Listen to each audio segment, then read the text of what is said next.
Вот это моя любимица. Ой, да-да-да. Вожак тут такая, строит всех. Я думаю, что я с этим родилась. Это откуда-то пришло вместе со мной в этот мир. К своей конюшне я целенаправленно шла, наверное, с самых детских лет, с молодых ногтей. Я понимала, что вот только так, больше никак. Это большая трагедия в жизни для моих родителей, которые, конечно, хотели своей дочке другой, более легкой и приятной судьбы. И они только лет в 12 спохватились, когда поняли, что ребенок твердо утверждает одно и то же из года в год, что я буду с лошадьми, только с лошадьми, без вариантов с лошадьми. Сначала пошла в техникум, учиться на зоотехника. Но поскольку я должна понимать, что я буду заниматься серьезными животными и грамотно их кормить и содержать, это первое, что я должна для них сделать. Я выучилась на зоотехника. Дальше, поскольку я занималась конным спортом, я поступила в Московскую академию физкультуры и спорта на тренера по конному спорту. Потому что я тренируюсь сама, я тренирую лошадей, я тренирую людей. Я должна делать это грамотно и иметь для этого какие-то юридические основания. Конечно, я получила эту профессию. Попутно были профессии судья по конному спорту, курсы. 2 раза я училась на ипотерапевта, потому что мне эта тема очень интересна.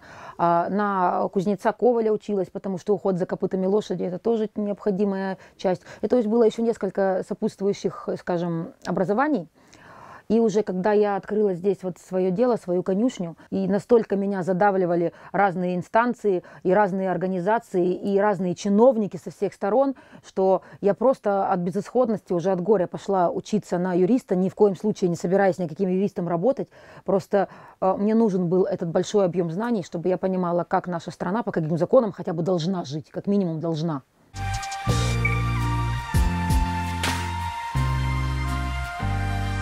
Я люблю этот город, и я вижу, что этому городу и этим людям мы нужны здесь.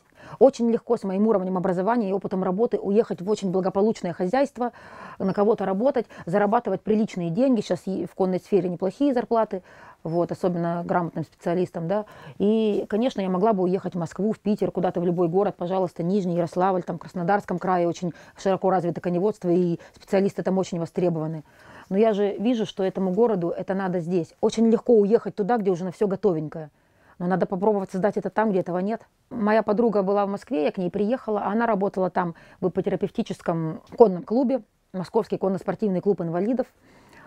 А она сказала, а давай я тебе покажу, что это такое. Это, говорит, очень интересная штука.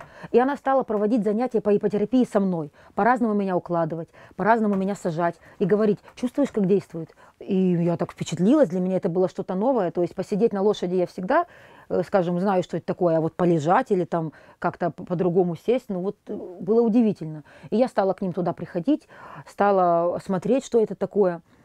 И потом, приехав домой, поняла, что ведь у нас этого нет и никогда не было. И на данный момент, скажем, единственным препятствием для регулярных занятий ипотерапии здесь являются только погодные условия. То же самое, что и для работы. Невозможно заниматься с ребенком в снег, в мороз, в дождь, в грязь. Этим летом у нас украли коня. Скажем, по всей России их очень много воруют. И даже в нашем городе это не единственная пропажа. Но как-то вот так получилось, что мы не доглядели. Это целиком и полностью наша вина. Я это готова, да, признать, что мы оставили лошадей на какое-то время без присмотра, а когда пришли за ними, чтобы их загнать домой, коня уже не было. Конечно, мы его искали, мы подняли на уши милицию по другим городам, мы ездили на машинах, заглядывали в каждую подворотню и все. Но, в общем-то, такие вещи очень быстро решаются, поэтому, конечно, коня мы не нашли. Вообще, на начало года у меня было 38 лошадей. Но ввиду того, что сейчас, правда, экономическая ситуация очень тяжелая, я уже около 10 голов увезла, 2 лошадей я просто подарила, потому что у меня нет возможности содержать такое поголовье. И сейчас это не настолько востребовано, потому что, скажем, у людей стало, правда, меньше денег, и действительно иногда родители думают прокатить ребенка или сходить в магазин, купить там пару буханок хлеба, и это иногда бывает тоже решающим аргументом. Поэтому, конечно, поголовье мы сократили настолько, насколько это целесообразно в данной ситуации. Если условия финансовые в стране станут лучше и необходимость такая будет, конечно, нетрудно нарастить поголовье. У нас каждый год рождаются же ребята.